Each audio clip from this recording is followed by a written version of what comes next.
Last part के and में हमने देखा था कि एल्केमी कॉन्फ्रेंस को देखने के लिए काफी ज्यादा लोग आए हुए थे। वहीं मिन फैमिली और मैजिकल वेपन सेक्ट के मास्टर लिन और चेंग भी उस कॉन्फ्रेंस को देखने के लिए आए थे। तभी जेनी भी वहां आ गई थी क्योंकि उसे डॉक्टर सॉन्ग की तरफ से इनविटेशन मिला हुआ था, जहां सभी लोग जेनी की सबसे ज्यादा रिस्पेक्ट कर रहे थे। तभी वहां जिन आ गया था और उसने डॉक्टर सॉन्ग की तरफ से रिफाइनिंग करने का डिसाइड किया था, जिसके लिए डॉक्टर सॉन्ग भी मान गए थे। तो ये देखकर सोल क्रीक सेंट ने भी अपनी जगह लिंग लॉन्ग को रिफाइनिंग के लिए भेजा था, क्योंकि वो एक बच्चे के साथ कंपटीशन करके खुद का मजाक बनाना नहीं चाहते थे। जिसके बाद जिन और लिंग लॉन्ग दोनों अपने अपने ज्योग्राफिकल फॉर्मेशन बनाने लगे थे। अब आगे तो इस पार्ट की स्टार्टिंग में हम देखते हैं कि दोनों अपना अपना रिफाइनिंग का प्रोसेस स्टार्ट कर देते हैं। इधर वहां बैठे लोग दोनों के ज्योग्राफिकल फॉर्मेशन को देखकर उनकी तारीफ करने लगते हैं और कहते हैं कि इन दोनों के फॉर्मेशन तो हाई लेवल के फॉर्मेशन है। तभी उनकी नजर जिन के फर्नेस पर जाती है, तो वो उसे देखकर कहते हैं कि आखिर ये जिन डॉक्टर सॉन्ग के फर्नेस को छोड़कर इस टूटे हुए फर्नेस को क्यों इस्तेमाल कर रहा है। उसी वक्त मिस और बेन भी उन लोगों के बीच आकर बैठ जाते हैं, जहां जब मिस उन लोगों की फर्नेस वाली बात सुनती है तो उसे अच्छा नहीं लगता, क्योंकि वो फर्नेस उसकी फैमिली का था। तभी मिस की नजर जेनी पर जाती है, तो वो उसको देखकर कुछ सोचने लगती है। तभी दूर खड़ी डॉक्टर सॉन्ग की बेटी बेन और मिस को हेलो करती है। इस तरफ लिंग लॉन्ग अपने 9 कलर ग्लास फ्लेम को एक्टिवेट कर लेती है, जिस फ्लेम को देखकर सभी लोग उसकी तारीफ करने लगते हैं, क्योंकि उन्होंने ऐसी फ्लेम कभी नहीं देखी थी। इधर जेनी भी उसके फ्लेम को देख के सोचने लगती है कि ये तो डिवाइन फ्लेम है और मैंने नहीं सोचा था कि ये फ्लेम अब भी वर्ल्ड में एग्जिट करती होगी। जेनी ऐसा इसलिए सोच रही थी क्योंकि इस फ्लेम को किसी ने कई सालों से नहीं देखा था और ये फ्लेम एंशिएंट टाइम के लोग ही इस्तेमाल किया करते थे। तभी डॉक्टर सॉन्ग भी लिंग लॉन्ग की तारीफ करने लगते हैं। इधर डॉक्टर सॉन्ग के पास खड़ा स्कॉट भी अपनी फ्लेम को देखकर सोचने लगता है कि मेरी फ्लेम तो लिंग लॉन्ग से काफी वीक है, इसलिए अब सब कुछ जिन पर ही डिपेंड करता है, क्योंकि मैं तो चाह कर भी उसकी मदद नहीं कर पाऊंगा। उसी वक्त जिन सभी हर्ब्स को एक साथ फर्नेस में डाल देता है, तो ये देखकर वहां बैठे सभी लोग जिन को बेवकूफ कहकर उसका मजाक उड़ाने लगते हैं।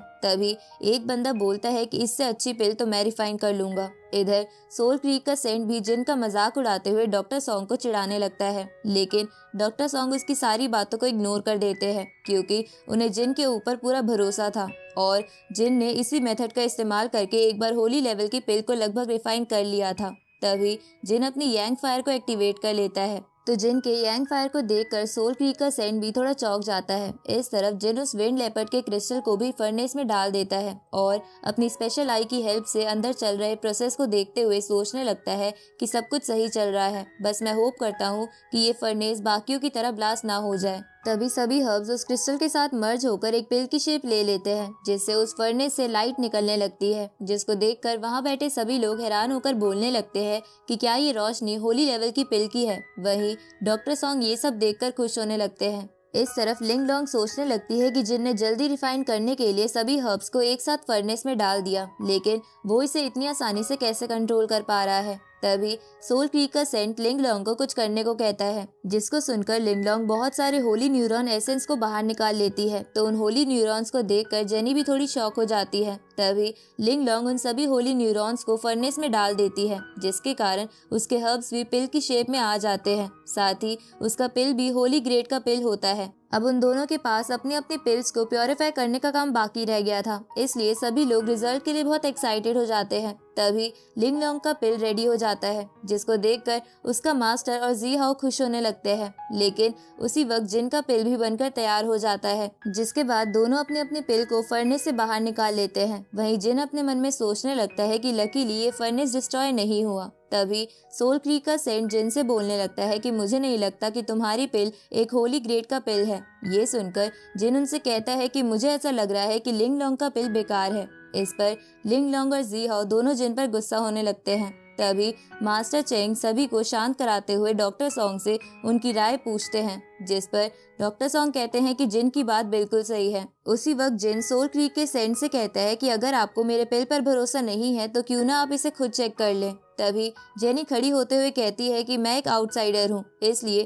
क्यों ना मैं इस पिल को चेक करूँ, क्योंकि मैं पहले से सेंट लेवल पर हूँ, इसलिए अगर इस पिल में कोई खराबी होगी तो इससे मुझे कोई खतरा नहीं होगा। अब जेनी जिन के पास आकर उससे पिल मांगती है, तो जेन उसे पिल देने में हिचकिचाने लगता है, जिस पर जेनी उससे कहती है कि क्या तुम्हें खुद पर कॉन्फिडेंस नहीं है, या फिर कहीं तुम्हें ऐसा तो नहीं लग रहा कि मैं जजिंग सही तरह से नहीं करूंगी। ये सुनकर जिन उसे वो पिल दे देता है। तभी मास्टर चेंग भी आगे आकर लिंग लॉन्ग का पिल ले लेते हैं, क्योंकि वो जेनी के सामने स्टाइल मारना चाहते थे। इसके बाद जेनी और मास्टर चेंग वहीं बैठकर उस पिल को खाकर उसकी पावर को अपनी बॉडी में एब्जॉर्ब करने लगते हैं, जिसके बाद दोनों की स्पिरिट सोल बाहर आ जाती है और दोनों की बॉडी से काफी तेज एनर्जी बाहर निकलने लगती है, जिसको देखकर वो सोल क्रीक का सेंट अपने मन में सोचने लगता है कि ये जिन की पिल तो सच में होली ग्रेड की थी। उसी वक्त जेनी उस पिल को सक्सेसफुली एब्जॉर्ब कर लेती है और उसे जरा भी अजीब फील नहीं होता, लेकिन वही मास्टर चेंग को पेन होने लगता है और वो अग्रेसिव हो जाते हैं। तभी उनकी बॉडी से काफी तेज एनर्जी बाहर निकलती है, जिसके प्रेशर के कारण सभी दूर हो जाते हैं। वहीं उस प्रेशर के कारण लिंग लॉन्ग इंजर्ड हो जाती है और उसके मुंह से ब्लड आने लगता है। तभी master Cheng out of control होकर लिंग लॉन्ग पर अटैक कर देते हैं, तो सोल क्रीक का सेंट लिंग लॉन्ग को बचाने के लिए अपनी पावर को रेडी करने लगता है, लेकिन तभी जिन बीच में आकर लिंग लॉन्ग को बचा लेता है और इसी के साथ ये पार्ट यहीं खत्म होता है।